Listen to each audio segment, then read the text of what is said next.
오래간만에 이렇게 재직 세미나 아마 상당히 오래전에 한번 했던 것 같은데 오늘은 좀 여러 가지로 어렵고 그래서 직접 대면하지 못하고 이렇게 온라인으로 하게 됨을 대단히 섭섭하고 그렇지만 오늘 여러분에게 말씀드릴 수 있는 좋은 기회를 주신 하나님께 감사를 드리고 또 교회 앞에 감사를 드립니다. 오늘 제가 말씀드리는 것은 성령님의 임재와 그 사역입니다.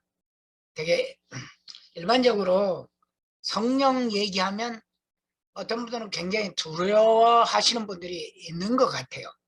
그러니까 성령은 실제로 부드러운 분이고 참 성령은 우리를 잠잠히 사랑하시고 지켜보시고 인도하시는 분이기 때문에 우리가 성령님께 잠잠히 접근하면 그분도 잠잠히 말씀하시고 또 우리를 대해 주시고 우리가 강하게 그분에게 접근하면 그분도 우리에게 강하게 말씀하시고 또 우리를 대해 주시기 때문에 각 상황에 따라서 그분의 성품에 따라서 성령께서 대해 주시기 때문에 여러분 오늘도 여러분이 조용히 은혜를 받기를 원하시면 조용히 은혜 받으시고 강하게 은혜 받기를 원하시면 강하게 은혜를 받으시면 되겠습니다.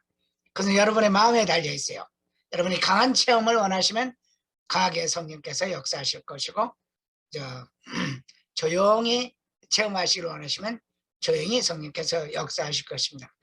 그러나 오늘은 근본적으로 제가 은사 집회를 하려는 건 아닙니다. 그렇기 때문에 부담 갖지 마시고 그러나 은사 집회를 한다면 참 좋겠지만 은사 집회를 하려면 좀 성령에 관해서 오랫동안 얘기한 다음에 그분을 충분히 이해한 다음에 말씀을 듣고 은사 집회를 하면 많은 은사를 내리겠죠.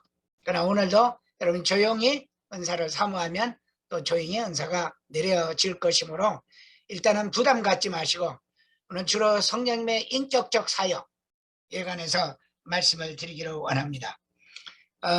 언젠가 제가 말씀드렸지만 성령에 관해서 많은 분들이 오해하고 있어요.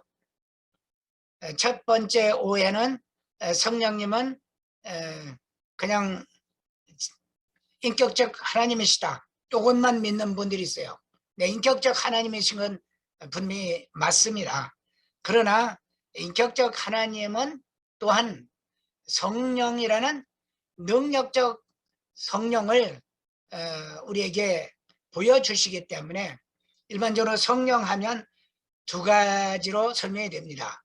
성령님 오시옵소서.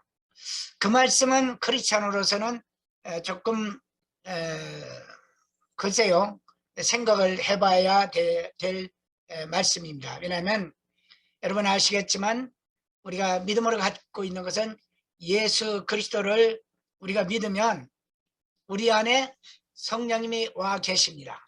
왜냐하면 삼위일체 하나님이시기 때문에 예수님이 우리 안에 계시면 성령님도 그리고 아버지 하나님도 동시에 우리 안에 계십니다. 그렇기 때문에 우리 크리스찬 진실로 예수 그리스도를 믿는다 하면 그 안에 성령이 계십니다. 그러면 예수 그리스도를 믿고 구원받은 자 이 사람에게 성령님이 계시기 때문에 우리 기본적인 얘기지만 예수 그리스도를 우리가 믿고 그분을 나의 구주로 영접하고 구원의 확신을 갖고 또 믿음의 고백을 할 수 있다는 것, 확신 갖고 고백까지 할 수 있다는 것, 이것은 대단히 중요한 일입니다. 이거 없이는 성령이 우리 안에 들어오시지 않기 때문에 그는 뭐 여러분이 우리 특별히 연인의교회는 이제 많은 훈련을 통해서 제자 훈련을 통해서 또는 뭐 목자 훈련을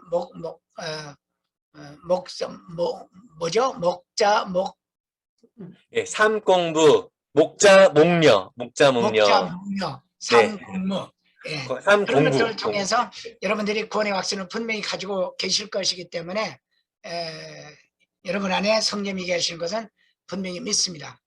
그런데 이제 중요한 것은 우리가 인격적 성령은 안에 모시고 계세요.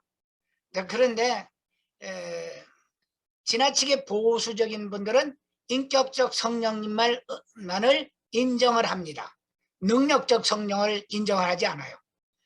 그렇다면 우리가 성령 집회나 성령 충만의 날 또는 성령 강림절에 우리가 기도할 때 주여 성령 오시옵소서, 성령 주시옵소서, 그렇게 말하는 건 뭐냐?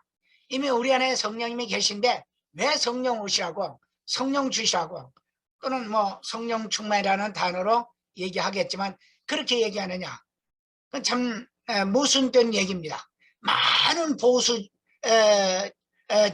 목사님들이 능력적 성령을 믿지 않고 인격적 성령만을 믿으면서 성령 강림절이면 아주 목소리를 높여서 성령 받으시오 얘기합니다. 그럼 목사님 거짓말하는 거죠. 그렇지 않아요? 우리가 예수 그리스도를 믿으면 우리 안에 예수 그리스도가 계신데 왜 성령 받으라고 하느냐? 성령 강림절에.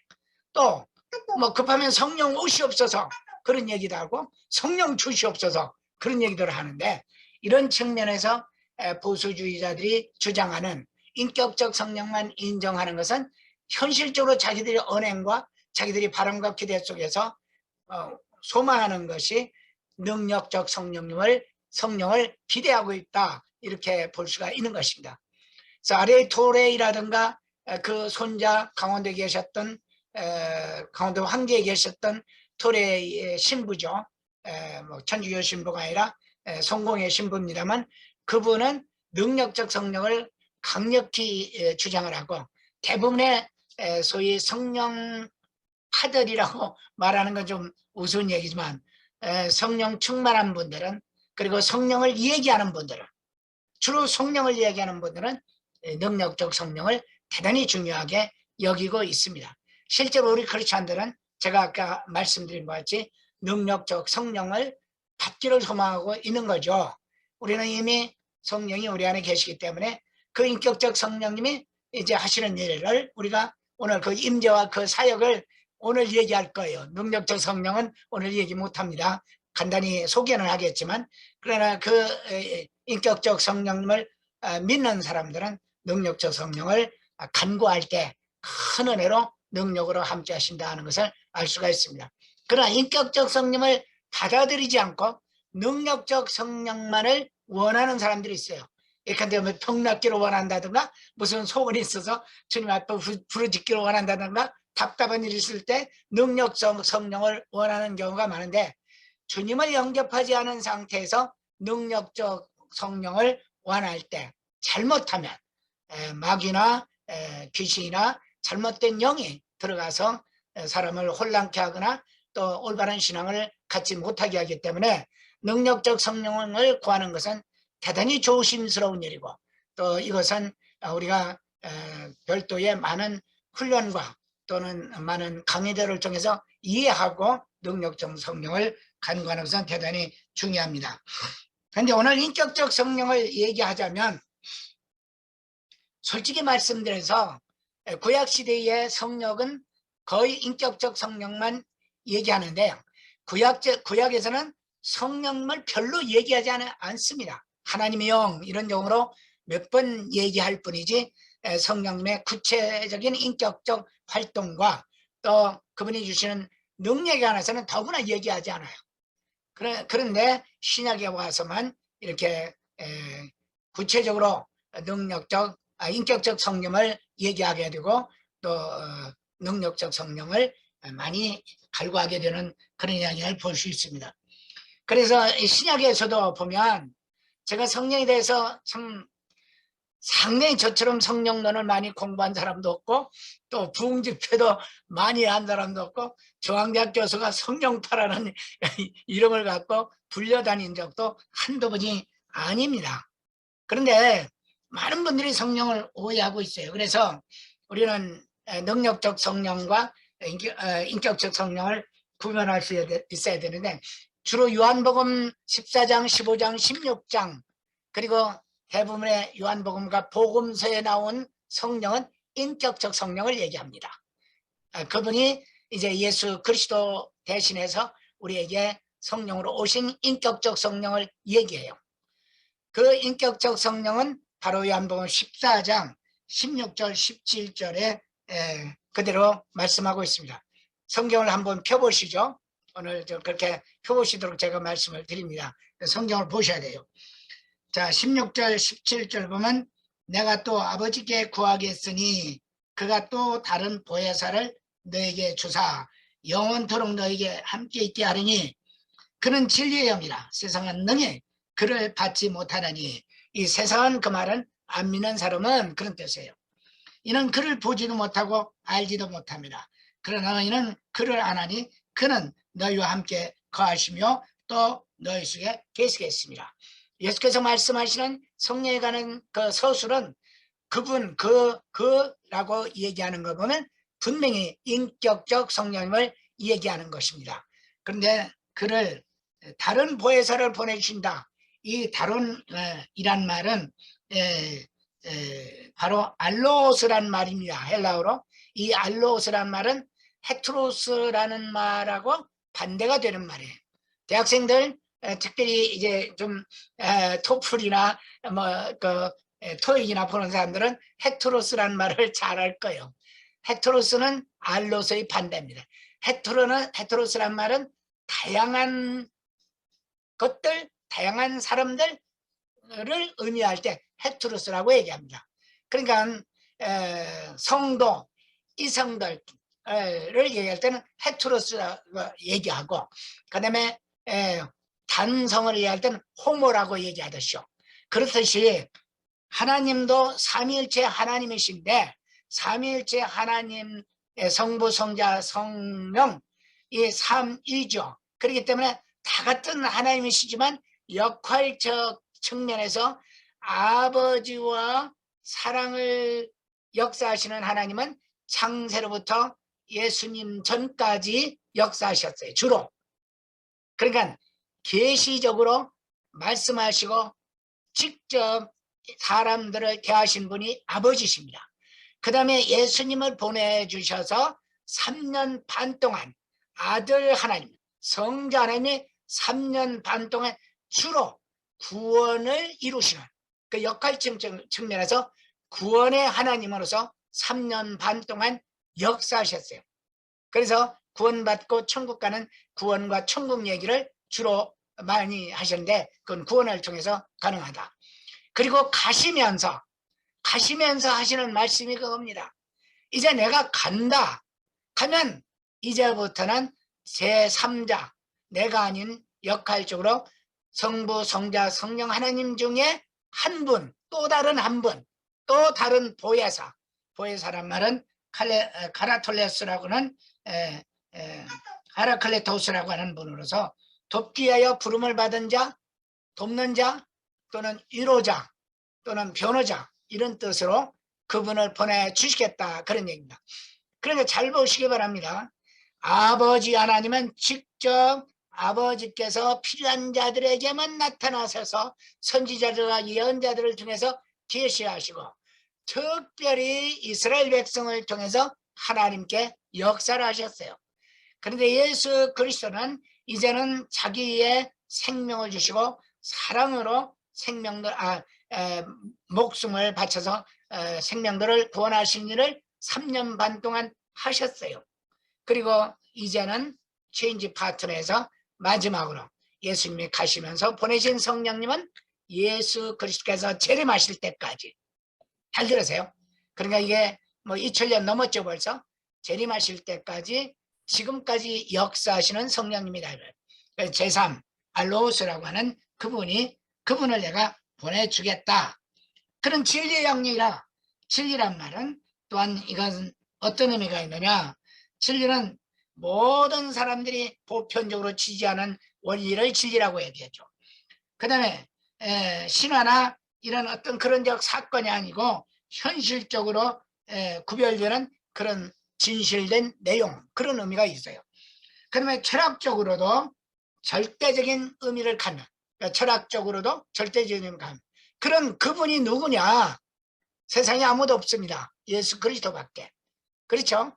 그래서 the truth, 즉 진리는 예수 그리스도다. 이렇게 우리는 얘기하고 있습니다. 또 요한은 그렇게 설명을 하고 있어요. 진리의 영이라 세상에 너희 그를 받지 못한다. 왜 받지 못하느냐? 받지 못하는 이유는 분명해요. 믿음이 없기 때문에. 믿음으로 예수 그리스도를 영접하지 않았기 때문에 그들을 받지 못합니다. 또 보지도 못하고 알지도 못합니다.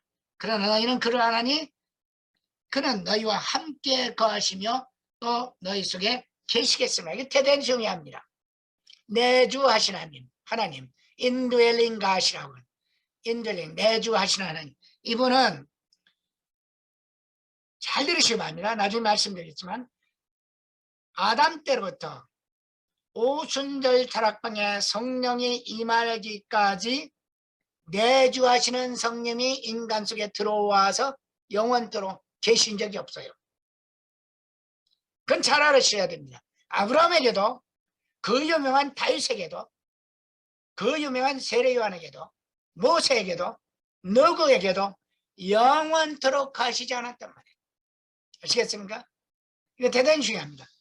필요할 때만, 그들이 필요할 때만 그들 안에 들어오기도 하고 또 나가시기도 하시고, 필요할 때만 그들을 쓰시기 위해서 들어와서 잠깐 역사하시거나 아니면 다른 뭐 겉두루마기라든가 그들이 잡은 삼손이 잡은 막대기라든가 당나귀뼈라든가 모세의 막대기라든가 지팡이라든가 이런 것들에 기름 부으셔서 역사하신 적이 있어도 인격적 성령님은 들어오셨다가 어떤 사역이 마친다면 반드시 떠나셨습니다. 그래서 다윗도요, 여러분 아시겠지만 사무엘상 11장인가요? 다윗이 지은 큰 두 가지 범죄가 있죠. 사무엘하 11장입니다. 무서운 범죄인데 간음죄와 살인죄입니다.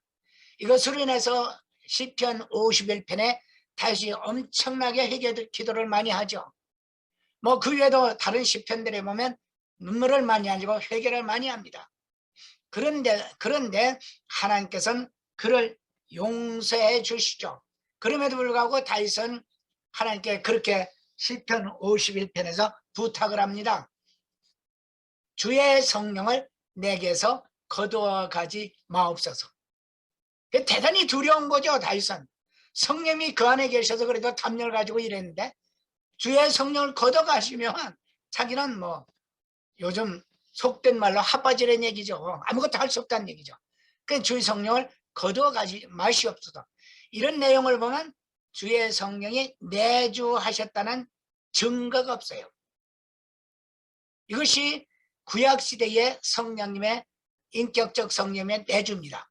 근데 많은 분들은 특별히 구약 설교를 좋아하시는 목사님이나 많은 보수주의자들이나 또는 나이 먹은 나이에 많이 연령이 많으신 그 목사님들은 구약시대의 성령을 지나치게 강조하시다 보면 어떤 경우는 다윗처럼 내게서 떠나지 말게 하옵소서 이런 기도를 하는 분들이 있다고 말해요. 그건 성경을 모르기 때문에.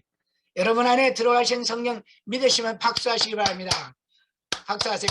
이분은 절대로 떠나지 않습니다. 떠나지 않아요. 여러분이 죽으면 바로 이 성령님이 떠나시는 게 아니고 여러분은 바로 여러분 하늘나라에 가잖아요. 그러니까 뭐 성령님이 떠나시는 경우가 없어요. 성령님은 절대 떠나지 않습니다. 그걸 여러분이 잘 아시기 바랍니다. 자, 그러면 이 성령이 오시면 그날은 내가 아버지 안에 너희가 내 안에 너희가 내 안에 있는 것을 너희가 알리라. 요한복음 14장 20절 말씀입니다. 이 성령이 오시면 내가 너희 안에 너희가 내 안에 내가 아버지 안에 아버지가 내 안에 즉 일체가 되는 것을 알게 될 것이다. 다시 말하면 잘 보시기 바랍니다. 하나님 아버지와 아들 하나님과 성령 하나님이 일체가 되는 것은 어떻게 해서 가능하느냐. 성령으로 하나 되게 하심을 통해서 가능했던 거예요. 마찬가지로 우리가 성령 안에 있으면 우리끼리 하나가 되고 우리와 예수님과 하나가 되고 예수님과 우리와 아버지와 아들 성령 모두가 하나가 된다는 사실입니다. 이게 놀라운 사실이에요. 어떻게 하나가 되느냐? 우리 안에 계시기 때문에. 밖에 있는 한 절대로 하나가 될 수 없어요.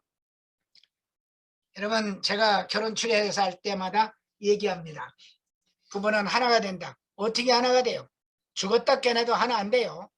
결혼한 분들 바로 신혼여행 가면서 하나가 아닌 걸 느끼게 돼요. 또 신혼여행 가서 싸우잖아요. 그때는 목사님 분명히 하나라고 선언했는데 하나가 아니거든요. 아닌 이유가 뭐예요? 신부는 신랑 안에서만 실현되고 신랑은 신부 안에서만 실현돼야 돼요. 그러니까 자기는 없고 상대방의 안에 있을 때만 하나 되는 거예요. 그러니까 우리가 예수님 안에 있다는 얘기는 나를 부인하고 예수님만이 나의 전부라고 믿고 또 예수님도 자기 생명을 우리를 위해서 바치셔서 내가 내 생명을 너에게 주고 내가 네 안에 있다 라고 하는 그런 상호간의 약속을 통해서 우리가 하나가 되는 거예요. 이런 이와같이 삼위일체 하나님으로 말미암아 우리는 다 하나가 된다 하는 것을 알게 되는 거예요. 그래서 성령님에 대해서 이제 그렇게 이야기하면 성령님은 아버지께서 보내주신 하나님의 영이다. 성령은 하나님의 영이라고 하는 사실은 여러분이 잘 아시죠? 내가 아버지께 구하겠으니 그가 아버지죠. 또 다른 보혜사를 너에게 주사 영원토록 너희와 함께 있게 하시라. 그가 보내주는 하나님의 영이죠. 성령 여러 군데 보면 하나님의 영이라고 말씀합니다. 성령은 또한 예수님의 영이라고 그래요. 주의 영이. 요한복음 15장 26절 내가 아버지께로부터 너에게 보낼 보혜사 곧 아버지께로부터 나오시는 진리의 성령이 아버지가 보내실 성령이니까 아버지 영이지만 아버지께로부터 오실 진리의 성령이라고 했으니까 진리는 누굽니까? 예수 그리스도죠. 예수 그리스도의 성령이다. 그러니까 성령은 아버지의 영도 되고 예수님의 영도 된다. 그런 말씀입니다. 그래서 요한복음 16장 13절 14절에 그러나 진리의 성령이 오시면 그가 너희를 모든 진리 가운데로 인도하시리니 그가 스스로 말하지 않고 오직 들은 것을 말하며 장래 일을 너에게 알리시라. 그가 내 영광을 나타내리니 내 것을 가지고 너에게 알리겠습니다. 이렇게 말씀하고 있는 것을 볼 수가 있습니다. 자, 그렇기 때문에 우리는 성령님은 아버지의 영이고 예수님의 영이고 그런데 이 성령님을 우리 안에 보내주셨다 하는 사실을 여러분이 기억을 하셔야 될 겁니다. 그렇다면 성령이 우리에게 오셔야 할 이유가 뭐냐? 대단히 중요합니다. 성령님이 떠나셨어요. 사람에게서 떠나셨어요. 자, 창세기 2장 7절에 보면 하나님께서 아담을 지으시고 흙으로 지으시고 그 코에 생기를 불어넣으시니 많은 보수주의자들 잘못된 목사님들은 그 생기가 개인에게 주는 개인의 영이 아니고 성령이라고 말해요. 그렇다면 성경에 아담이나 그 이외 모든 사람에게 성령이 그 안에 들어가 내주했다는 증거가 없어요. 여러분이 한번 성경을 몇독을 하면서 찾아보세요. 성령이 내주하신 적이 아담에게 없습니다. 그렇기 때문에 아담에게 불어넣으신 생기는 그 영은 성령이 아니고 개인의 영입니다. 그렇다면 이 성령께서 아담과 어떻게 교제하셨느냐? 아담 밖에서 하셨어요. 하나님이 동산나무 사이에 거니셨다. 그러니까 하나님이 성령님과 예수님이 현현하셔서 어떤 사람의 모습처럼 현현하셔가지고 어떤 눈으로 볼 수 있고 또 대화할 수 있는 그런 분으로 역사하셨다는 것이 창세기 1장, 2장, 3장까지로 보면 분명히 나와 있습니다. 안에 계신 분이 아니에요. 그런데 여러분이 아시겠지만 성령님이 안에 계셨다면 아담이 그렇게 마귀의 말을 듣고 쉽게 그냥 홀가닥 넘어갈 수가 없죠. 조금 이따 말씀드리겠지만 내 것을 가지고 가르칠 것이고 내 것을 가지고 말씀을 깨닫게 하시고 생각나게 하실 것이다. 하나님께서 분명히 창세기 2장 15절 16절에 선악과 알게 하는 나무 씨와는 먹지 말라고 해서 생각나서라도 함부로 그 마귀에게 홀가닥 넘어가지 않았을 거예요. 성령님이 계시지 않았기 때문에 그렇게 쉽게 넘어간 겁니다. 그러면 성령님은 하나님과 더불어 같이 계시고 같이 역사하신 건 분명해요. 창조하셨고 또 그 에덴에 같이 계신 건 분명한데 이제 인간이 타락을 하고 그 다음에 얼마나 타락했느냐면 창세기 6장 1절부터 3절까지 보면 사람의 딸들이 하나님의 아들들과 결혼했다 그래요. 이것도 이제 시간이 없어 오늘 말씀 드립니다만 사실은 이 말씀 가지고 굉장한 논쟁이 있습니다만 나중에 기회 되면 말씀드리겠지만 이때 하나님의 아들들은 예수 믿는 사람이 아닙니다. 아직 그 당시에 하나님의 아들 된 사람이 아무도 없어요. 예수 믿고 구원받아서 거듭나서 하나님의 아들과 딸로 새로운 사람으로 바뀔 때만 아들이거든요. 근데 창세기 6장 당시에 하나님의 아들은 없습니다. 그렇다면 욥기에 보면 하나님의 아들들은 천사들이다 이렇게 말합니다. 그 천사들이 사람의 딸과 결혼해서 괴물과 같은 네피림을 낳고 그 네피림이 결국 인간들을 타락시키고 그 말씀은 나중에 시간이 있으면 언젠가 말씀을 드리겠습니다만 대단히 중요한 얘기입니다. 그래서 인간이 타락한 너무 하나님께서 천사를 보나 인간의 딸들을 보나 너무 안타까우니까 하나님께서 내가 영원히 그들과 함께 하시지 않겠다. 안에 들어가서 계시지도 않았는데 그들과 옆에서도 그들과 함께 하지 않겠다 말이에요. 떠나버리신 거죠. 그러니까 이들이 그때부터 타락하기 시작하는데 상상할 수 없습니다. 그런데 조금 이따 말씀드리고 지난번에도 말씀드리겠지만 하나님께서 인간 속에 들어올 수 없는 것은 아담이 타락해서 죄인이 되어 있기 때문에 그 죄인 안에 하나님이 들어와 계실 수가 없습니다. 성결하지 못하기 때문에 예수 그리스도를 통해서 그들의 죄를 용서하시고 그들이 깨끗함을 받고 의롭됨을 받을 때야 비로소 그 사람들을 하나님의 성전으로 삼으십니다. 그래서 예수님의 부활하신 뒤에 50일 만에 그들이 깨끗함을 받고 나니까 주님이 가시고 나서 10일 만에 예수님께서 성령을 보내주셔서 내주하시겠다고는 새로운 약속이 이루어지게 된 겁니다. 그러면 일단 떠났어요. 그러니까 떠나니까 뭐 엄청나게 죄를 지는 거죠. 노아의 홍수 때 지은 죄, 바벨탑을 쌓을 때 지은 죄, 아브라함 당시에 모든 세계민이 완전히 하나님을 거역하고 우상을 섬겼죠.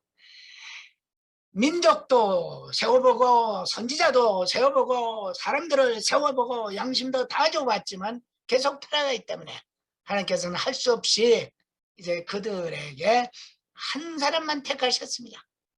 그 수많은 나라와 민족과 사람을 택해봐서 복음을 전해봐도 회개하지 않기 때문에 한 사람 아브라함을 택하셨어. 만일에 내가 명령하는 그 명령대로 순종하면 너로 인하여 다른 사람들도 보고 다 복을 받게 될 것이다. 그래서 모델 인간으로 아브라함을 택하셨어요. 그리고 그 자손을 선미라고 택하셨어요. 근데 그들이 구원받은 건 아니에요. 그들이 다만 율법을 지키면 잠깐 죄로부터 죄가 간과됐다. 다시 말하면 그리스도의 피로 덮음을 받았기 때문에 의인이 된 건 아니지만 그냥 의롭다라고 하시는 의롭다 하심을 받은 것 뿐이에요. 그러니까 아브라함에게도 세례요한까지라도 누구에게도 성령이 그 안에 들어가실 만큼 깨끗한 사람은 되지 않은 상태에서 그들은 세상을 떠나고 하나님의 특별하신 은혜로다가 그들은 낙원에 있다가 천국으로 올라가게 된 거예요. 예수님 십자가의 죽으심에 따라서 비로소 천국에 간 사람들이에요. 왜? 예수 그리스도의 보혈을 율법으로 믿고 어린 양들을 잡아서 제사를 드림으로 장차 오실 예수 그리스도를 모형으로 받아들였기 때문에 그 믿음 때문에 그들을 구원해 주신 거예요. 그런데 이제 이렇게 인간이 타락하니까 더 이상 그대로 둬서는 안 되겠다. 만일에 아브라함을 통해서 모세를 통해서 하나님 인류를 구원할 수 있었다면 아브라함에게 약속하신 대로 진짜 아브라함의 육신의 후손을 통해서 만인이 구원받을 수 있었다면 예수님 오실 필요가 없죠. 안 되니까 아브라함의 후손 중에서 유다를 낳고 유다의 후손 중에서 예수 그리스도를 하나의 인간적인 족보를 아브라함에게 내시고 다윗의 왕권을 이어왔지만 하나님의 신권을 예표하는 다윗의 왕권을 이어받아서 예수님이 천국의 왕으로서 이 땅에 오신 겁니다. 그래서 여러분과 나를 구원하신 거예요. 그래서 이제는 성령을 보내주시기로 약속하셨습니다. 아시겠어요? 이것이 어디서 있느냐? 구약 아브라함에게 약속하신 거 아니에요. 모세에게 약속하신 거, 다윗에게 솔로몬에게 약속하신 거 아니에요. 그보다도 훨씬 늦은 에스겔 양 주전 750년경 그때 에스겔에게 약속을 합니다. 뭐라고 약속하냐면 에스겔서 36장 24절부터 27절까지 이렇게 말씀합니다. 제가 한 구절과 한 구절 말씀드리죠. 내가 너희를 여러 나라 가운데에서 인도해내고 여러 민족 가운데에서 모아 데리고 고국 땅에 들어가서, 이 말은 무슨 말이냐면 이스라엘이 모든 인류의 대표입니다. 하나의 모형이에요. 모든 인류가 타락해서 마귀에게 끌려가고 정말 모든 타락 가운데서 형편없는 죄 가운데 살아가는데, 이것을 이스라엘을 통해서 예표한 것이 이스라엘 백성이 죄 짓고 나서 모든 이방인들과 특별히 바빌론에 끌려간 상황을 얘기합니다. 예표하는 거예요.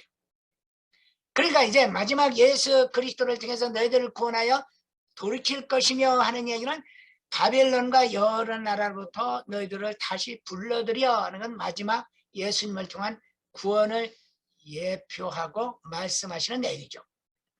그리고서 25절에 맑은 물을 너희에게 뿌려서 너희로 정결하게 하되 그 너희 모든 더러운 것에서 거대소와 모든 우상 숭배에서 너희를 정결케 할 것이며, 그래서 대부분의 그 성경 주석들은 맑은 물은 세례라고 그런다. 왜? 물과 성령으로 그랬으니까 세례를 의미한다 그렇게 하는데, 맑은 물은 물이 말씀이신 예수 그리스도를 의미합니다. 예수 그리스도를 통해서야 죄를 씻는 것이, 세례를 통해서 죄를 씻는 게 아니에요.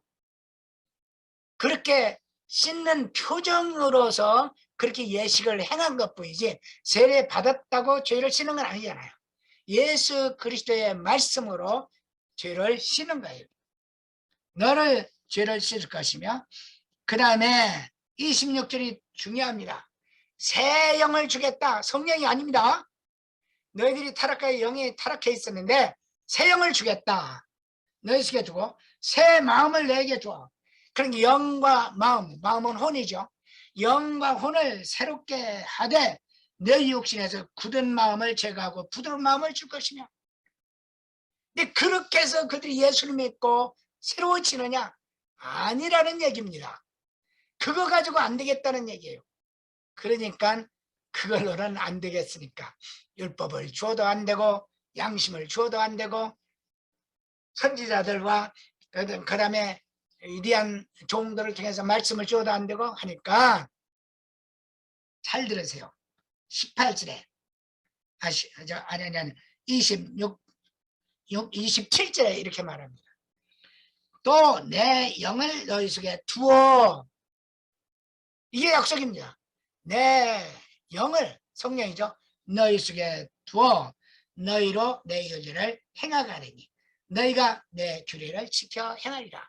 즉 다시 말하면 내 영이, 성령이 너희 안에 들어가야 너희들이 나의 말씀을 제대로 믿을 것이다 하는 것을 장차 예수 그리스도를 통해서 이루어 주실 것을 예언적으로 말씀하시고 계신 거예요.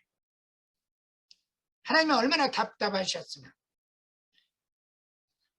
그래서 죄인들을 사랑하시기 때문에 이제는 이대로 둬서는 안 되겠다. 아브라함을 통해서, 선민을 통해서 교훈도 주고 별것을 다 줬지만 전 인류가 타락해 있기 때문에, 이스라엘도 타락해서 도무지 정말 하나님을 마음을 아프게 했기 때문에 이제는 예수님을 통해서 성령을 보내주시겠다고 약속을 하는 겁니다. 아까 그게 요한복음 14장 우리가 봉독했던 16절 17절 말씀입니다. 내가 아버지께 구하겠으니 다른 보혜사를 보내주시겠다. 그 약속이죠. 자, 이 약속이 왜 이루어지느냐? 이제는 예수님이 가셔야 되니까 3년 반 동안 이제 구속 사업을 이루시고 천국 복음을 전하시고 이제는 하나님 하늘 보좌로 올라가셔야 되기 때문에 우리를 도우시고 말씀하시고 교훈하시고 우리를 지키시고 우리를 계속해서 구원의 은혜로 함께 하실 분이 누구냐? 성령님이거든요. 이제는 자기는 3년 반 동안 사역을 마치고 올라가셔야 돼요. 그래서 성령 시대를 이루시기 위해서 성령 하나님을 보내주신 것이다. 그런 뜻입니다. 그러므로 우리는 이 성령 시대를 잘 이해해야 됩니다. 그래서 성령이 오셨어요. 그렇기 때문에 여러분 안에 계시고 이제 여러분에게서 12가지를 하십니다. 시간이 많이 됐네. 벌써 빨리 이 정도만 마치려고 그랬는데 반밖에 못 왔어요. 빨리 마칠게요. 거듭나게 하십니다. 성령님은 여러분이 예수 그리스도를 믿으면 물과 성령으로 거듭나게 한다고 요한복음 3장 3절 요한복음 3장 5절 6절 니고데모에게 말씀하셨죠. 성령은 여러분을 거듭나게 하셨어요. 여러분의 성령 은혜로 거듭났습니다. 또 성령을 주신다고 그랬어요. 성령님은 육신의 생명을 살리세요. 욥기 33장 4절에 하나님의 영이 나를 지으셨고 청는 자의 기운이 영을 반복합니다. 나를 살리느니라. 그래서 성령이 여러분을 살렸다는 얘기를 말씀하고 있습니다. 이런 성령님은 죄인들을 살리세요. 요한복음 6장 63절 로마서 8장 2절 8장 11절 다 하나님이 여러분들을 살리십니다. 성령님이. 그 다음에 성령님은 예수님도 죽은 자 가운데 살리셨어요. 성령이 예수님을 살리셨어요. 여러분 예수님이 그냥 살아난 게 아니고 자기 힘으로 성령께서 베드로전서 3장 18절만 그리스도께서도 단번에 죄를 위하여 죽으사 의인으로서 불의한 자를 대신하시니 이는 우리를 하나님 앞으로 인도하려고 하심이라. 육체로는 죽임을 당하시고 영으로는 살리심을 받으셨느니라. 예수님도 살리심을 받는 데서 성령님이 도우셨다. 살리심. 그러니까 여러분과 나를 살리는 건 문제가 아니죠. 그 다음에 능력과 은사를 주신다. 이건 대단히 중요하죠. 성령은 성령의 능력과 은사를 주십니다. 여러분 대단히 중요한 겁니다.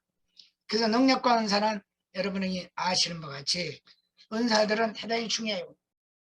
여러분의 예수 그리스도를 믿으면 성령을 받게 되고 성령님이 여러분을 그대로 아니하고 성령의 능력을 주셔요. 그리고 예수께서는 이제 내가 올라간다. 내가 올라가면 너희들은 나보다 더 큰 일을 하리라. 이게 얼마나 중요합니까? 예수님은요 우리보다 큰 일을 못하신다면 말이 안 되고 못하신 건가 안 하신 건가 3년 반 동안만 하셔서 우리보다 큰 일을 못하셨어요. 우리는 앞으로 수십 년 살면서 성령이 우리 안에 계셔서 성령이 여러분을 이용하시면 예수님보다 엄청난 더 큰 일을 할 수 있단 말이에요. 그리고 약속을 주셨어요. 이 약속이 요한복음 14장 12절부터 17절 말씀입니다. 그건 여러분이 기억하세요. 그 다음에 성령은 또한 은사를 주셨어요. 요한복음 12장 7절 11절에 각 사람에게 성령을 나타내시면 유익하게 하심이라 라고 성령의 은사를 9가지를 주신다고 해요. 지혜의 말씀, 이 지혜의 말씀은 하늘나라의 지혜의 말씀입니다. 그 다음에 지식의 말씀은 하나님이 가르쳐 주시는 가지고 계신 신비한 천국의 지식을 의미합니다. 그 다음에 믿음, 성령으로 믿음의 은사를 주신다고. 세 번째 믿음.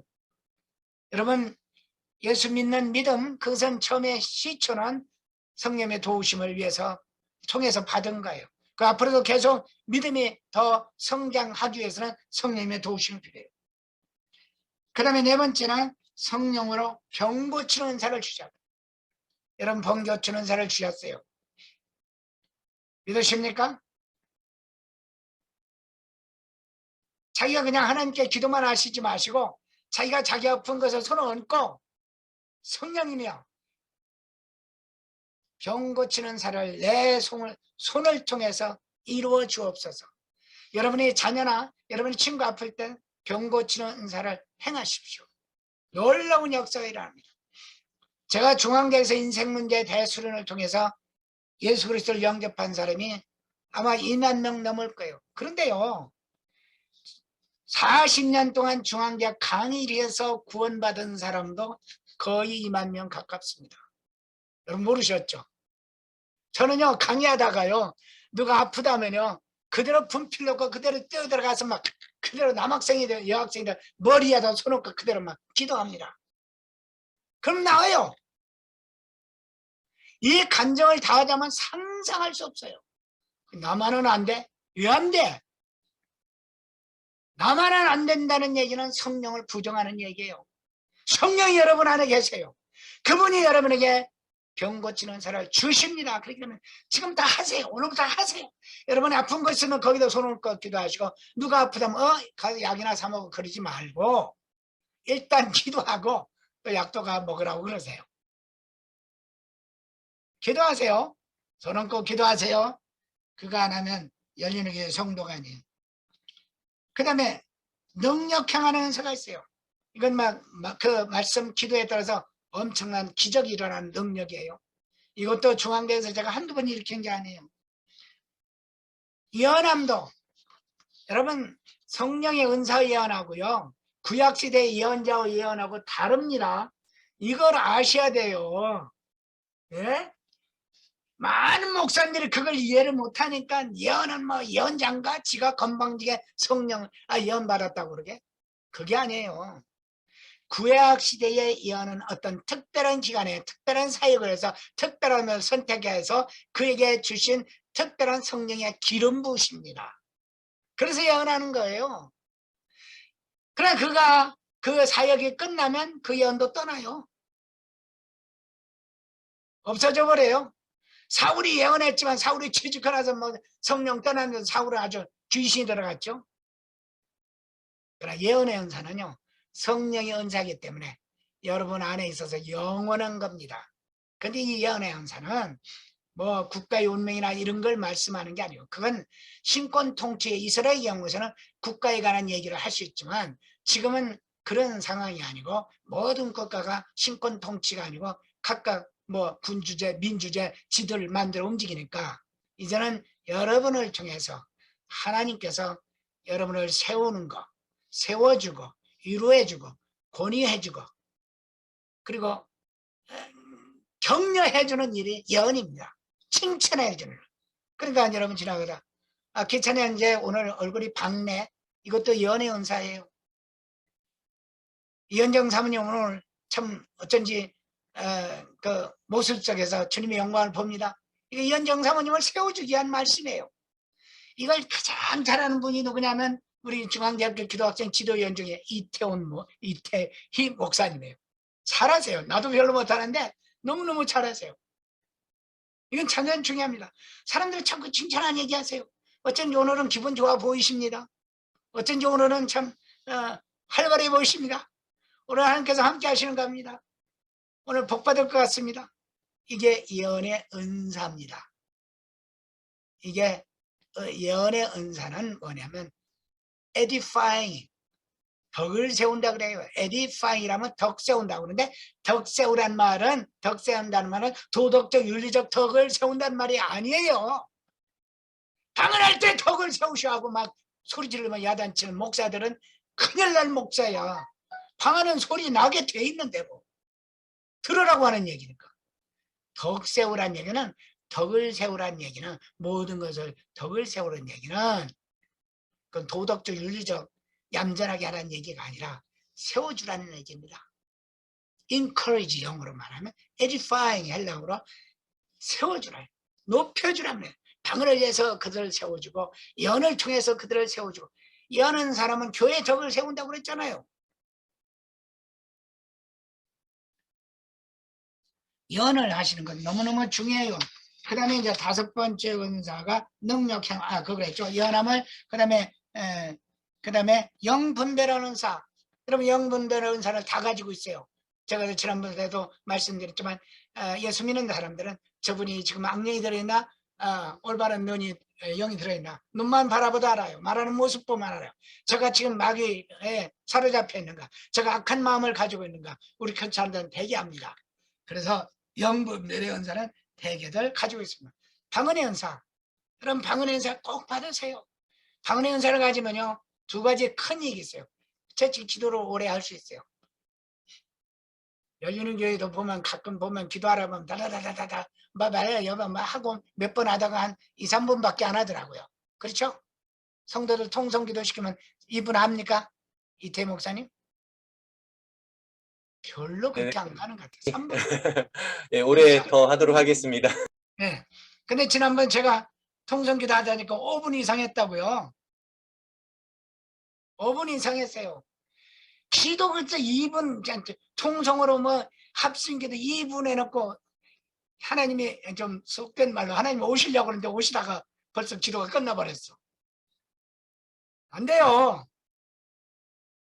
방언을 하면 오래 해요. 그러니까 통성기도 할 때요, 덕세우라는 그런 말 하지 말고 그런 말이 하니까 자세를 따라하는 얘기는 교회가 전체로 할 때 하나씩 하는 순서대로라는 얘기지, 통성기도 할 때는 그런 주의사항이 하나도 없어요. 고린도전서에. 그것도 모르고 괜히 자꾸 억압하고 욱박지르고 그러는 거예요. 예? 그래서 방언을 하면 귀신이 물러나요. 병마가 물러나요. 기도에 용기가 생겨요. 엄청 좋아요. 그 다음에 방언을 통역하는 거. 통역은요, 방언할 때 대단히 중요해요.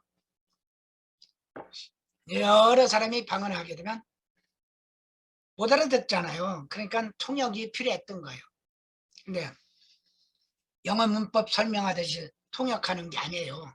통역은요, 저번에 알라시라스카라바탄달라스카로 이렇게 방언을 했으면 통역하는 분에게 통역의 영을 받으면, 은사를 받으면, 저분이 지금 여러분 믿음 갖고 더 기도를 열심히 하라고 하십니다 하는 게 탁 떠올라요. 문법적으로 단어단어 해석하는 게 아니고 영 안에서 탁 떠올라요, 그 말씀이. 그러면 용감하게 말하면 얼마나 격려가 됩니까? 누가 방언을 했는데 아무 말도 않고 있어. 그러면 방언이 식어버리죠. 재미가 없죠.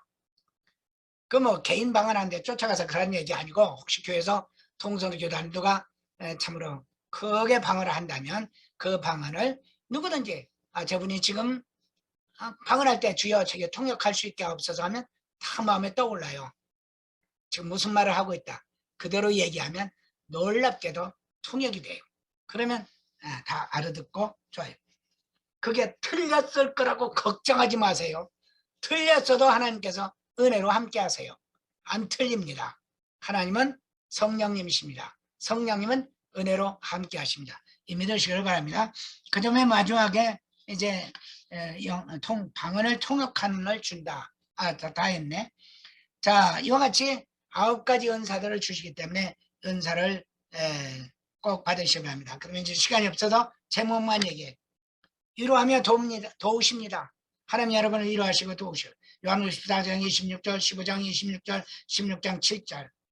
그 다음에 진리를 가르쳐 주신다고 그랬어요. 여러분 진리를 가르쳐요. 하나님 말씀을 가르쳐 주신다고. 여러분요, 하나님의 말씀을 가르쳐 주셔.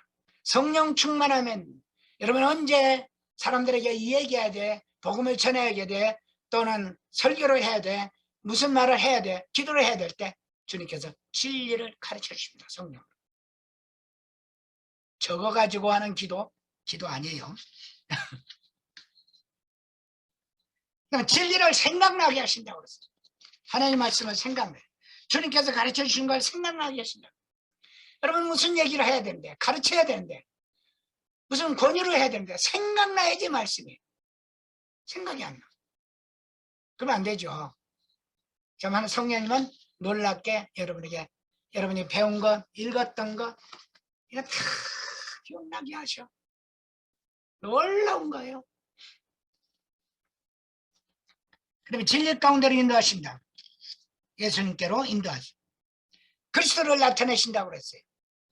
또 하나님의 사역을 드러내신다고 그랬어요. 예수님의 영광을 드러낸다고 그랬어요. 그럼 예수님을 증거한다고 그랬어요. 여러분이 왜 예수님을 증거 못합니까? 성령 충만하지 않아서 그래요. 여러분이 성령 충만하면 예수 그냥 나와요. 말하지 않고는 견딜 수가 없어요. 하고 싶어요. 얘기하고 싶어요. 근데 아무리 부흥회를 하고 은혜를 받고 믿습니다고 가는데 안 나와. 왜 그래요? 성령님이 가르쳐 주지 않고 깨닫게 해주지 않고 증거를 해주지 않았기 때문에 예수님을 증거해요. 마지막으로 세상을 책망하십니다. 세상이 잘못된 거, 죄가 있다는 거 책망하시고, 이제는 내가 지금까지 가르치면 내가 떠나서 내 의인 내는 하늘로 간다. 너희들이 말하는 모든 인간의 의는 죄악이다 하는 것을 예수님께서 말씀하시죠. 책망의 성령, 심판에 대하여 이제 너희들은 믿지 않으면 반드시 심판받고 죽게 될 것이다 라는 사실을 얘기합니다. 이제 시간이 많이 가서 딱 1시간이 됐네 벌써. 결론 말씀드립니다. 결론 잘 들으세요. 아까 말씀드린 것 같이 성령은 인격적 하나님, 능력적 성령, 이 계시다는 것을 기억하고, 두 번째, 인격적 성령님은 성령 친화적으로 나가야 됩니다. 그래서 순간순간 성령께 기도해요. 성령께 감사해요. 우리가, 저는요 여러분이 말씀드립니다. 간증할 때 제발이라면 좀 지나치고, 제발 하나님이 나를 구원하셨다고 말했습니다. 그렇게 말하면 안 돼요. 예수님이 나를 구원하셨다고 그래야지. 역할이 다르잖아요. 내가 하나님을 사랑을 받았다. 오케이. 예수님이 나를 구원해 주셨다. 오케이. 성령께서 나를 이렇게 인도하셨다. 지도하시고 말씀하시더라. 물론 하나님 말씀하셨다. 예수님 말씀하셨다. 잘못 아니에요. 누구를 통해서 말씀하십니까? 예수님이? 성령님이? 예수님이? 하나님이? 성령을 통해서 말씀하세요. 내가 아버지 주야고 기도하는데 오냐고 대답하시는 분이 누군 줄 아세요? 아버지요 성령이지만 예수님이지만 성령을 통해서 대답하시고, 왜? 역할이 지금은 다르게 돼 있어요. 성령께서 자기를 보이시고 성령께서 자기를 나타내시기로 삼위가 합의하시고 성령 보내주신 거 아니에요? 그 여러분이 앞으로 간증할 때 성령 얘기 좀 많이 제발해요. 하나님 얘기보다도 예수님 얘기를 많이 하시고, 예수님 얘기보다도 성령 얘기해도 아버지가 섭섭하다고 안 하셔요. 왜 그러느냐? 하나님은 너무 추상적이에요. 그렇기 때문에 또 가시 너무 많잖아요. 온 천지가 하나님이잖아. 불교도 하나님, 유교도 하나님, 미국 가면 온통 하나님이야. 그래서 미국서 오마이갓 그런 말까지 나오잖아. 경망스럽게. 가시 너무 많아. 뭐 석가도 가시고 갓 없는 게 없어. 그래서 I believe in God 하면 그 사람 믿지 마. 하나님 믿는다면 그 사람 믿지 마. 그러면 로드도 그래요. 주여 주여 주여 하는 것도 얼마나 주가 많은지 몰라. 세상의 문안들과 서적들과 종교서적들 아이래도 사유와 윤리와 도덕성에서 주여 하는 것도 믿지를 마. 지서스, 예수. 아시겠습니까? 그분의 이름이 주가 아닙니다. 예수지. 여러분에게 주님이 되셨을 때만 주지, 그분의 이름은 주가 아니에요. 예수예요. 물론 우리가 교회 안에서 주님 그렇게 기도할 수는 있지만, 여러분은 간증할 때는 가능한 예수님, 예수님이 날 구원하셨습니다. 예수님이 날 이렇게 인도하셨습니다. 예수님께는 이렇게 말씀하셨습니다. 그 말씀하시고 그럴 때는 성령께서 이렇게 가르쳐 주셨습니다. 이렇게 말씀해 주셨습니다. 성령 친화적으로 나가시기를 바랍니다. 근데 능력적 성령은 무조건 받아야 돼. 이건 가만히 있으면 안 줘. 기도해야 돼. 기도하세요. 순간순간 성령님의 능력을 주시고, 제게 뭐 여러 가지 은사들을 주시고 권능을 주셔서 어디 가서 말할 때마다 뛰어나게 하옵소서. 그 다음에 세 번째, 은사에 관해서 말할 때요. 여러분, 은사에는 두 가지가 있다고 그랬어요. 두 가지 은사가. 고린도전서 12장 4절에 보면은 은사는 여러 가지나 5절에 성령은 갖고 그랬어요. 그 성령의 은사는 누가 주었다고? 성령이 주었기 때문에 성령은 갖고 그랬어요. 9가지 은사는 성령이 같은 성령이 주셨다고. 직임은 여러 가지나 주는 갖고 그랬어요. 성령은 갖고가 아니에요. 직임. 여러분 장로나 집사나 권사나 모든 직임들은 교사나 누가 주세요? 목사님을 통해서 당회로 운영위원인가? 하여간 뭐 세우는 사람들을 통해서 예수님이 자기 교회를 위해서 주신 겁니다. 아시겠어요? 그러니까 직임적 은사 받았으니까 나는 교사니까 성령 방언 은사 안 받아도 돼. 가르치는 은사 나는 받았으니까. 목사님들 특별히 그렇죠? 나 가르치는 은사 받았으니까 성령 은사 안 받아도 돼. 이거 그러지 말라고요. 가르치는 은사는 지금 직임적 은사예요. 교회에서 가르치는 자로 세우셨기 때문에. 그러나 성령의 은사는 성령이 주십니다. 예수님이 목사를 통해서 주신 건 여러분 각자에게 각 사람의 유익을 위해서 주시고 성령의 나타나심은 그러니까 여러분이 성령을 받았다는 증거로서 은사들을 주신다고 그랬어요. 그렇기 때문에 직임적 은사는 주님이 주시는 거. 그 다음에 성령 은사는 성령이 주시는 거. 그 다음에 성령의 은사가 주시지만 또 은사를 안 받은 사람이나 은사를 거부한 사람에게도 기름 부으실 수 있어요. 기름 부으시면 주로 구약시대에 주셨는데 만일에 목사님이 어떤 일을 기도를 하는데 기도를 하는데 성령의 병 고치는 은사를 가지고 기도를 안 하고 그냥 자꾸 성령이며 예수님이며 하나님이며 치유해달라고 그렇게 하실 때 하나님께서 불쌍히 여기시고 그의 주의 종이니까 체면상 기름을 부으신다면 그때 어쩌다가 한 번 나올 수 있어요. 그냥 기름 부으시면 그 사건 때마다 기름 부으세요. 아까도 구약시대 말씀에 은사는요 항구적입니다. 언제든지 사용할 때 원하실 때 사용할 수 있어요. 그 다음에 은사하고 달란트하고 어떻게 다르냐? 달란트 어떤 멍청이 목사님들은 은사하고 달란트하고 똑같다고 그래요. 아닙니다. 달란트하고 은사하고 달라요. 달란트는 뭡니까? 천부적으로 주은 거예요. 하나님께서 인간이 참 태어날 때에 창조자가 태어날 때 전부적으로 준 달란트예요. 재능들이죠. 재능, 음악적 재능, 가르치는 재능, 스케이팅 잘하는 재능, 빙상 잘하는 재능, 요즘은 올림픽 뭐 다 있을 수 있어요. 가르치는 재능, 그 다음에 사업하는 재능, 또 어떤 사람 같으면 계산 능력 전에서 회계 잘하는 재능, 김재환 안수 집사처럼 그런 재능들 다 있을 수 있어요. 이거 다고요. 은사하고 다릅니다. 이거 혼동하는 분들이 너무 많아요. 재능은요 예수 안 믿는 사람 다 가지고 있잖아요. 태어날 때. 은사는 성령이 주셔서 이 재능을 영어로 말하면 culminate, 다시 말하면 더 풍성하고 아름답게 관을 씌운다고 말해요. 쉽게 말하면 은사가 재능을 더 빛나게 하고 풍성하게 할 수 있다는 얘기예요. 그러니까 고등학교 선생이라고 해서 초등학교 선생이라서 유치부 반사 잘합니까? 아니에요. 탤런트 가지고 어느 정도 할 수 있어요. 그러나 성령의 은사가 가르치는 은사가 내려지지 않으면 성령의 은사가 내려지지 않으면 지혜 은사, 지식의 은사, 믿음 은사가 내려지지 않으면 학생들이 변화가 안 돼요. 믿음이 안 생겨요. 자기 자신도 확신이 없어요. 자기도 가르치면서 가르치는 게 재미가 없어요. 기도하는데 기도도 재미가 없어요. 기도했는데 이거 제대로 했는데도 확신이 없어요. 말 잘하는 거 탤런트 있을 수 있어요.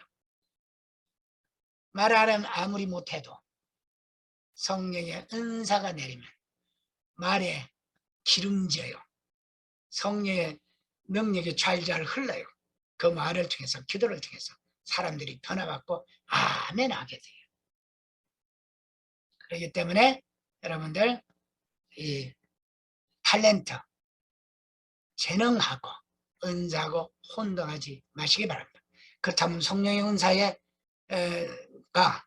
기름 부으심보다 뛰어나고 또 재능보다도 뛰어나고 항구적인 거기 때문에 그럼 여러분이 기도만 하면 언제든지 활용이 돼요. 그냥 순간순간. 자, 그렇기 때문에 이 시간 딱 시간 많이 갔습니다. 5분 하자고 안 할게. 내가 시간이 너무 많이 써서 미안해요. 10분이나 오버됐는데 3분이든 5분이든 좋습니다. 여러분이 3분 동안만이라도 주님 제게 은사들을 성령 충만케 하시고 은사들을 주시옵소서. 은사가 9가지 중에 종종 저도 잘 잊어먹을 때가 있어요. 여러분 하늘의 하나님의 지혜를 하늘의 지혜를 달라고 할 때 지혜 은사 필요하죠. 영적인 지혜가 필요하니까. 또 하나님의 비밀, 하나님의 가신 놀라운 비밀을 알려달라고 지식의 은사. 그 다음에 여러분 믿음 좀 강하게 해주십시오. 믿음으로 모든 걸 행하기를 원합니다. 담력을 갖기를 원합니다. 그 다음에 능력 행하는 제 말에 능력 있게 하시고 제 행동과 활동에 능력 있게 해서 다른 사람들이 보고 놀라게 하옵소서. 권위가 있게 하옵소서. 그다음 병 고치는 자를 주셔서 제가 기도할 때마다 연약 환자들을 위해서 기도할 때마다 병이 낫게 하옵소서. 몇 번에서 안 나와도 계속 하세요. 하면 나아요. 그 다음에 방언하는 은사를 주옵소서. 방언을 통역하는 은사를 주옵소서. 그럼 예언 좀 하게 해서 다 그 사람들 보고 칭찬하고 영적으로 격려하고 영적으로 도와서 그들을 세우는 일을 하게 하옵소서. 영 분별하게 하소서. 세상 사람 만날 때 이 사람이 악하게 나를 접하는 건가 또 내가 순수한 마음으로 올바로 대할 것인가를 분별할 수 있게 해서 그 사람을 영적으로 분별하여 대할 수 있는 지혜도 영분별의 은사를 주옵소서. 그 중에 9가지 다 구해도 좋고요. 그렇다고 다 주시고 그런 것보다도 하나하나 여러분이 가장 필요한 게 요즘 같은 병 고치는 은사가 제일 필요할 것 같아요. 학생들 같으면요. 예? 학생들 같으면 지연사, 지식연사 달라고 기도해야 될 것 같아요. 예? 그리고 여러분들 직분 받은 권사님들 같으면 예언은사를 달라고 그래서 남을 칭찬하고 권사가 뭐예요? 권사가 아이고 권사 이름이 권사인가? 권사가 뭐예요? 세우는 게 권사죠. 권사. 권사는요 예언 안 하면 권사 안 해요. 권사님들 다 참석 안 했지만 그런데 다음 주부터는 모이면 만나면 집사님 목사님 얼굴이 밝으십니다. 오늘 밝아 보이십니다. 멋져 보이십니다. 자꾸 세워줘요. 성령 충만해 보십니다. 이거 하는 일이 권사예요. 뭐 권사회 해가지고 맨 뭐 장로하는 거 반대하고 안수입사하는 거 반대하고 이거 정말 거지 같은 권사들이 요즘은 어떤 교회 가면 권사들이 파워를 정해가지고 심지어 목사도 뭐가지 잘렸다 붙였다. 목사 뭐가지가 풍뎅인가? 못된 놈의 권사들. 권사들은 격려하는 일을 합니다. 그러므로 저는 그만 내가 욕을 너무 심하게 했는데 우리 여준의 교회는 이런 분이 한 분도 없습니다. 아멘. 아멘. 없습니다. 아멘. 자, 이제 3분 동안 기도하시겠습니다. 음소거하고 음소거를 해제를 하고 기도하는 것이 좋습니다. 같이 저만 네. 기도할게요. 나머지는 음소거를 해제하고 열심히 기도하시기 바랍니다. 네, 같이 음소거를 해제하고 같이 기도하면 좋겠습니다. 예, 총성으로 기도합니다. 기도하겠습니다. 오 주여 이 주여 시간에 하나님의 성령과 함께 하시고 주님의 시간에 감사합니다. 성령 하나님께서 구원자 하나님 땅을 주님이 구워주시는 그 은사를 위해 소망하며 하나님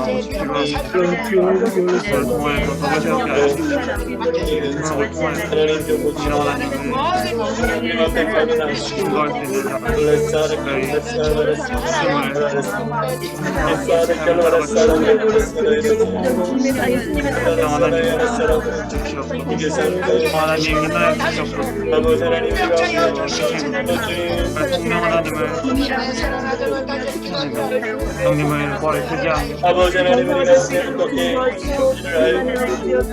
모든 악한 것들을 비우시고 아버지 하나님 방언으로 공격함으로 고치기를 일하시는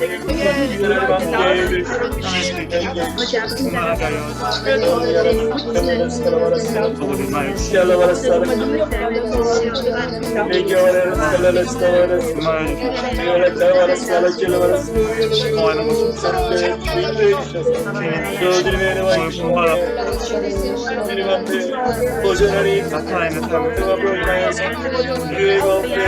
삶을 하여 주셨고 어제 세상과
것들을 불가하고 신의 것들을 따라가려 말씀하시는 하나님의 아버지 하나님께서 우리 가운데 일하시는 역사를 주님께서 일하시는 아버지 하나님 하나님을 경험하는 자들이 우리가 함께 나가고 있어 성령으로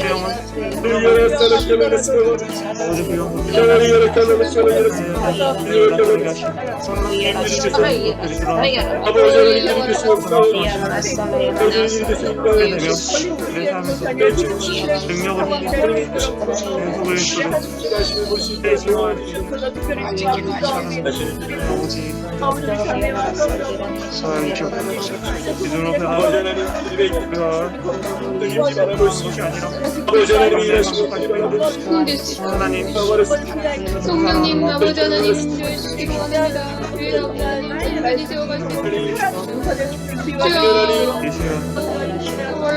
주의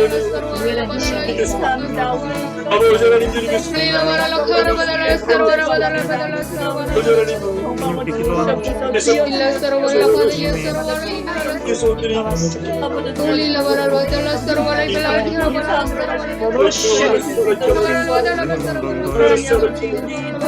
Olilla sarvala kharvadala sarvala Olilla vakhala 아버지 하나님의 영광 함께 하실 때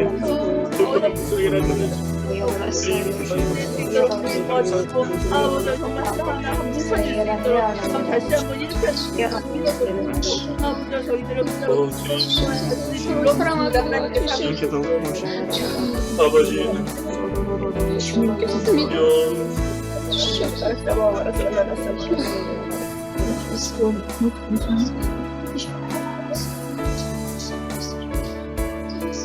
사랑해 주시오. 이 시간에 주시러 감사드립니다. 그들이 열심히 기도했습니다. 저 앞으로도 이런 기도가 계속되게 하시고 기도하는 중에 우리 의식하지 말고 방언이 절로 터져 나올 수 있도록 도와주시고 방언도 이 나라 말 저 나라 말 여러 가지 말로 발전한다는 사실을 알게 하시고 고집하지 말고 입에 혀를 주님 앞에 맡길 수 있도록 도와주시옵소서. 아멘. 특별히 원합니다. 아버지 받은 바 탤런트를 가지고 저희가 주예를 한다고 잘한다고 자랑하지 말게 하시고 아버지 하나님 성령의 은사로 말미암아 탤런트가 더욱 빛나며 풍성하되며 그래서 가르치는 자는 더 잘 가르치고 아버지 하나님 말씀을 증거하는 자는 더 잘 가르치고 말씀을 가르치는 자는 더 잘 가르치고 아버지 주예를 하는 자는 더 잘하며 아버지 하나님은 섬기는 자는 더 섬길 수 있게 하시고 이제 예언한 자는 더 예언하여 더 많은 사람들을 세워줄 수 있도록 축복해 주시옵시기를 간절히 빌고원합니다. 아버지 탤런트를 의지하지 말게 하시고 주신 탤런트를 더욱 활용하고 성령으로 활용하여 놀라운 은사들로 나타나게 하시고 필요한 대로 기름도 부으시고 또 필요한 대로 성령의 은사를 활용할 수 있는 믿음을 허락해 주시옵소서. 아멘. 믿음의 은사를 허락해 주심을 감사합니다. 아멘. 오늘 성령께서 함께 하심을 감사드리며 아멘. 예수님으로 기도합니다. 아멘. 할렐루야. 하나님께 박수들. 여러분 기도하다 방언 나오신 분 있고 안 나오셨으면 그냥 집에서라도 언제라도 꼭 뭐 다른 사람처럼 최목사처럼 하려고 안 해도 돼요. 이렇게 하시면 그냥 단어가 말이 이어집니다. 혀가 이상해지면 그때부터 된 거예요. 혀가 이상해지면 그래서 랄랄라라고 하는 이유가 있어요. 랄랄라처럼 혀가 이상해지면 방언이 되니까 그렇게 하시고 다 승리하시길 바랍니다. 오랜 시간 감사합니다. 미안합니다. 네, 우리 다시 한번 우리 너무나도 애써주시고 또 귀한 말씀으로 또 우리에게 힘드신 우리 목사님께 감사의 박수 올려드립니다. 감사합니다. 감사합니다. 네, 우리 마지막으로 그냥 너무 좀 아쉬우니까요. 그 카메라를 켜실 수 있는 분들은 좀 켜시고 사진을 한번 단체 사진 한번 찍고 마무리했으면 좋겠습니다. 우리 사랑합니다. 사랑합니다. 네, 카메라 켜실 수 있는 분 한번 켜시고요. 사랑합니다. 사랑합니다. 네, 하나, 둘, 셋. 네, 감사합니다. 다시 한 번요. 죄송합니다. 우리 이영정 강정열 또 늦게 피셨네요. 다시 한번 사랑합니다. 사랑합니다. 하나, 둘, 셋. 잠시만요. 잠시만요. 네. 하나, 준비되셨나요? 네, 하나, 둘, 셋. 됐습니다. 네, 아유, 감사합니다. 함께 해주셔서 감사합니다. 경청해 주셔서 감사합니다. 네, 목사님 고맙습니다. 감사합니다. 네, 평안히 쉬세요. 감사합니다.